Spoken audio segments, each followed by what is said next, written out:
Assalamualaikum warahmatullahi wabarakatuh. Perkenalkan, nama saya Fitriani. Saya seorang mahasiswi dari Universitas UIN Alauddin Makassar. Saya mengambil jurusan Pendidikan Guru Madrasah Ibtidaiyah, tepatnya di Fakultas Tarbiyah dan Keguruan. Baik, di sini saya akan menjelaskan materi saya yang tentang ekologi. Jadi, mari lanjutkan.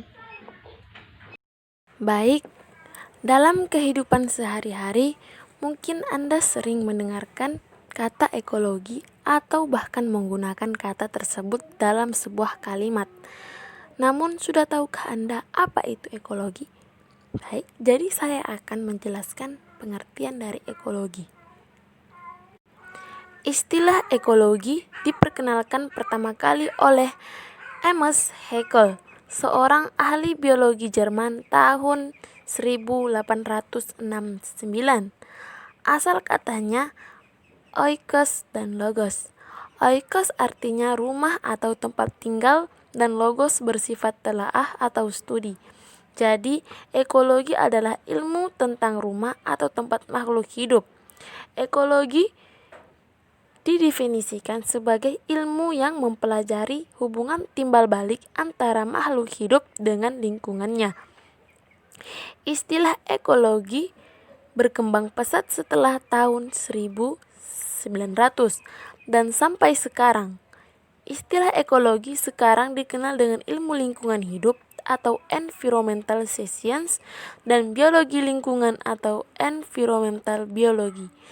Selanjutnya, ekologi dibagi lagi menurut taksonomi makhluk hidup, yaitu ekologi tumbuhan, ekologi hewan, ekologi serangga, ekologi mikroba, dan sebagainya.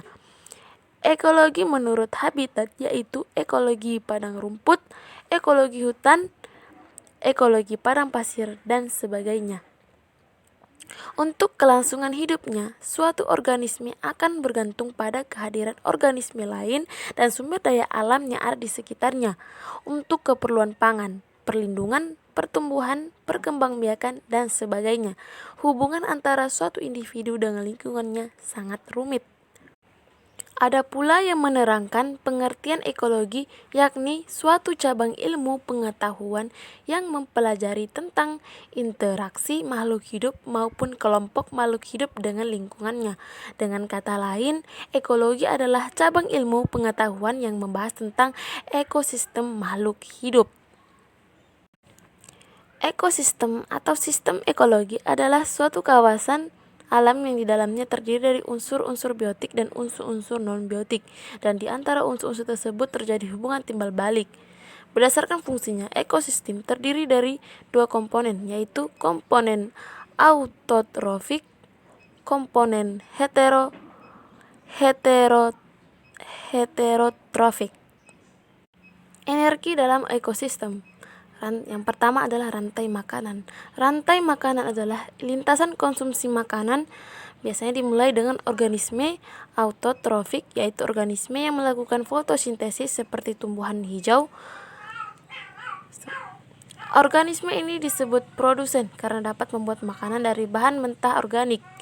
Setiap organisme, misalnya sapi atau belalang yang memakan langsung tumbuhan, disebut herbivora atau konsumen primer.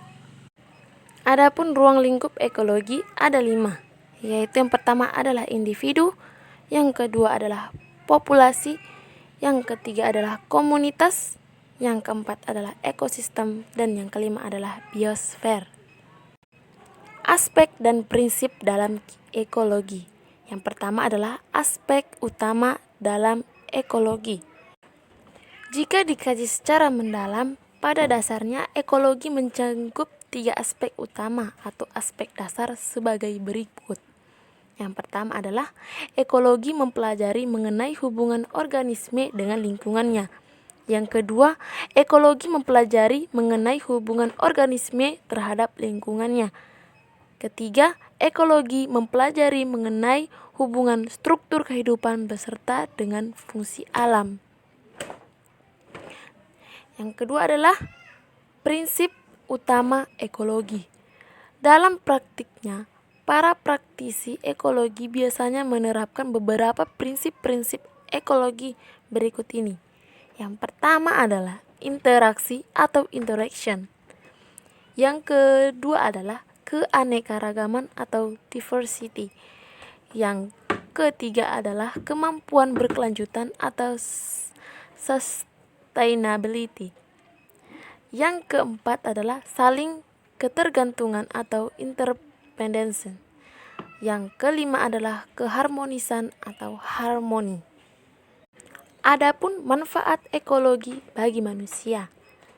Yang pertama, mengenal keragaman hayati. Yang kedua, mengenal perilaku makhluk hidup. Yang ketiga, mengetahui peran manusia pada lingkungan. Yang keempat, memetakan konsumsi pangan. Yang kelima, memecahkan masalah pertanian. Yang keenam, memecahkan masalah energi. Dan yang ketujuh, memecahkan masalah kesehatan.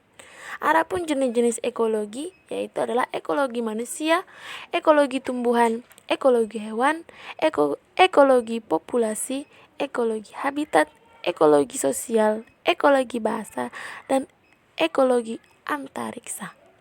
Baik, itu sekian dari penjelasan saya tadi tentang ekologi. Segala perbuatan tergantung pada niat dan setiap orang akan mendapatkan apa yang dia inginkan. Hadis riwayat Al-Bukhari. Allah Subhanahu wa Ta'ala dan utusannya juga memberikan berita gembira plus ganjaran bagi setiap orang pelaku kebaikan, termasuk menjaga kelestarian alam. Islam mendorong umatnya senantiasa untuk menjaga lingkungan dan salah satunya dengan menanam dalam arti yang sangat luas sebagaimana disebutkan dalam hadis di bawah ini. Tidaklah seorang muslim yang bercocok tanam kecuali setiap tanaman yang dimakannya bernilai sedekah baginya, yang dicuri orang darinya menjadi sedekah baginya, yang dimakan binatang liar menjadi sedekah baginya, yang dimakan burung menjadi sedekah baginya, dan tidaklah seorang mengambil darinya melainkan menjadi sedekah baginya. Sekian dari saya, itulah penjelasannya saya. Jika ada salah kata, mohon maafkan, saya juga sedang belajar, menempuh ilmu juga. Baik, sekian dari saya. Wassalamualaikum warahmatullahi wabarakatuh.